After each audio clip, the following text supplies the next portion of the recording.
pas de le dire. C'est que la réalité, elle dit le contraire. Bien sûr. Et on le voit chaque jour. On est en direct avec Wilfried Fonck, qui est secrétaire national de l'UFAP, UNSA Justice. Bonjour, merci d'être en direct avec nous. Je ne sais pas si vous avez entendu Axel Ronde il y a quelques instants, qui était assez dur sur l'UFAP et qui disait que voilà, votre coup de colère contre les policiers qui sont aux côtés de Nicolas Sarkozy s'est déplacé. Alors, je l'ai écouté très religieusement, figurez-vous. Ça tombe bien qu'on puisse effectivement comme ça crever un peu l'abcès. Alors, on va dire les choses très clairement. L'UFAP, UNSA Justice, ni moi-même d'ailleurs, contrairement à d'autres, ne détestons la police et les policières et les policiers. Soyons clairs. Hier, j'ai effectivement tenu des propos chocs pour dénoncer une situation choquante. Et si des policières, des policiers, des gendarmes ont pu être, on va dire, heurtés par les propos que j'ai pu tenir, j'en suis franchement, mais vraiment navré, parce que l'objectif, c'était pas de m'en prendre à eux, parce qu'au final, et vous l'avez dit vous-même, vous avez deux de vos collègues qui aujourd'hui se retrouvent incarcérés sans mandat de dépôt à l'intérieur de la prison de la Santé, et je pense que c'est surtout en fait là-dessus aussi qu'il faut s'interroger. Au-delà de ça, vous mettez en fait le doigt sur la sécurité du président Nicolas Sarkozy. Alors, je suis tout à fait d'accord avec vous. Hein. Assurer sa sécurité lorsqu'il est en dehors des murs de la prison, c'est pas notre métier. Ça, j'en disconviens pas. Et c'est effectivement un boulot à part entière qui demande certaines compétences. Pour autant, s'agissant de la sécurité intérieure des prisons, s'agissant de la sécurité de la population pénale, s'agissant de la sécurité des intervenants en milieu carcéral, ça relève depuis le début du XXe siècle de l'autorité du ministère de la Justice et de la compétence et du professionnalisme des agents pénitentiaires. Donc oui, pourquoi est-ce que nous, aujourd'hui, on est en colère par rapport à cette décision politique? C'est que quelque part, malgré finalement la prise en charge quotidienne d'individus liés au terrorisme, liés au grand banditisme, au narcotrafic, qu'il soit national ou international, d'avoir des affaires de pédophiles, d'avoir des psychopathes et des sociopathes dans les prisons françaises que l'on prend en charge quotidiennement sans armes, parce que je rappelle que les personnels pénitentiaires ne sont pas armés. Aujourd'hui, quand j'entends un ministre de l'Intérieur qui dit que finalement l'administration pénitentiaire et ses personnels sont incapables d'assurer la sécurité de Nicolas Sarkozy, là je suis pas d'accord et je sors de C'est peut-être qu'il dit en réalité qu'il faut une sécurité. Juste Wilfried Fonck, je vous entends. Mais attendez. Non, mais ce qu'il dit peut-être, c'est qu'il faut une sécurité exceptionnelle, parce que c'est un prisonnier exceptionnel.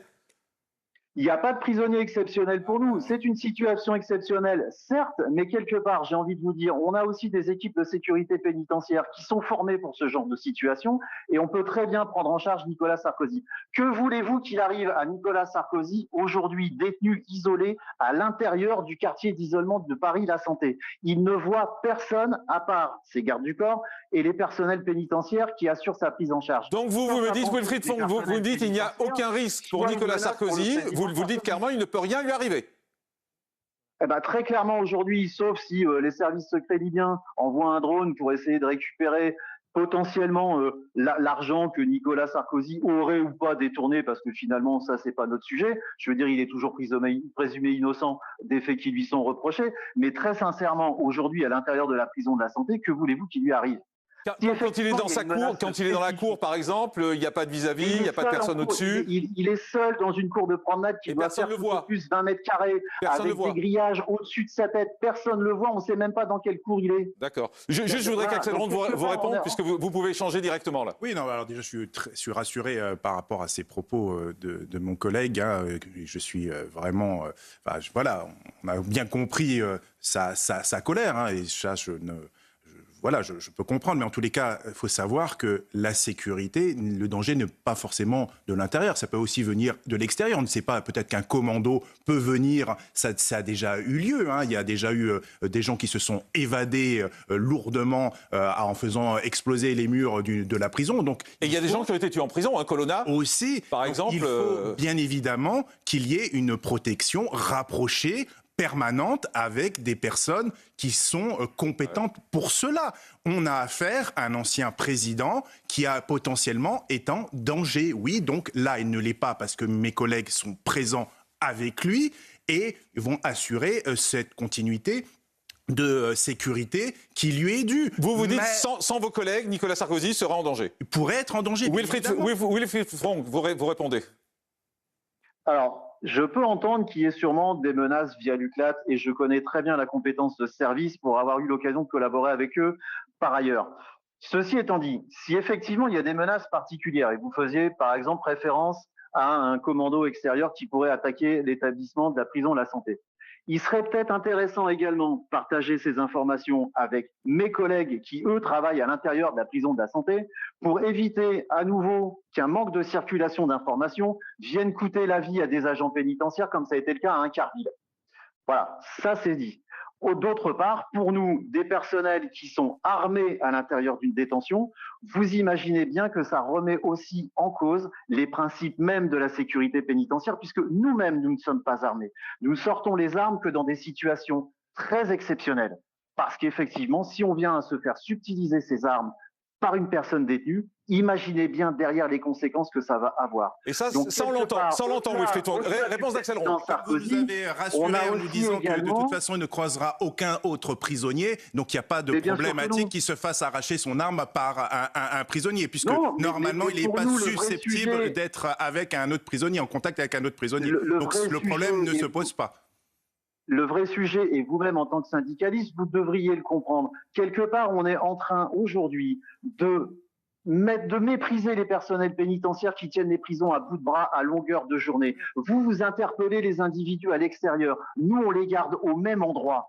Vous savez pertinemment la complexité aujourd'hui avec la situation de la surpopulation pénale et le manque d'effectifs que vous-même vous connaissez dans vos rangs. Donc aujourd'hui, entendre un ministre, entendre un directeur de l'administration pénitentiaire soutenir ce genre de choses, quelque part, ça veut dire que mes collègues ne sont pas capables d'assurer la sécurité du président Sarkozy.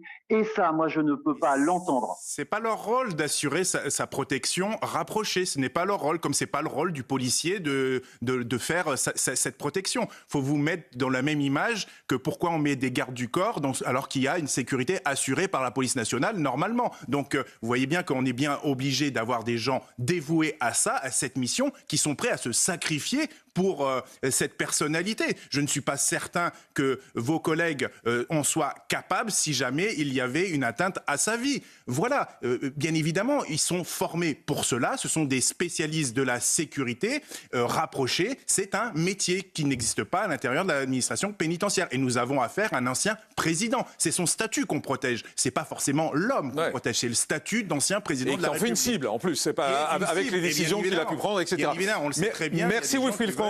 Merci d'avoir été avec nous et c'était passionnant cet échange entre policiers et surveillants. Franchement, c'était passionnant et merci à tous les deux d'avoir accepté. Grégoire Perron. Le rôle des personnels pénitentiaires, c'est la sécurité pénitentiaire. Voilà, merci à vous. Merci beaucoup, merci. Grégoire Perron.